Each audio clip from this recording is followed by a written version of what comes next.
Hello, welcome to this Checkmate in 2 chess puzzle. This one was created by I.P. Taylor in 1876. You can see a queen and a rook sort of bearing down on the king a bit. And also there's a bishop that can sort of easily skewer the king. Okay, it's white to move. How do we get the checkmate in 2? The queen moves to a5, can be blocked with the bishop. Queen can take, but then it can be blocked by the other knight. The queen moves to b5. If the bishop then takes that, you can get a checkmate in 2 by moving the bishop to g3. But if it's blocked by the other bishop, then you aren't able to get a checkmate in 2.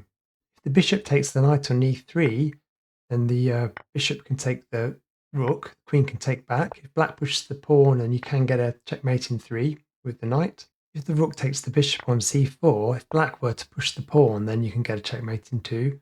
But instead, they can check the white king with the bishop, and then you can attack the king with the rook and eventually only get a checkmate in 3. So the solution to this one is to actually sack the queen by moving it to a6. If the pawn takes, the knight can move into c6 to checkmate the king in 2. Black pushes the c pawn, the queen can move to a1 to checkmate the king in 2. If black pushes the g pawn, the knight can move to f3 to checkmate the king in 2.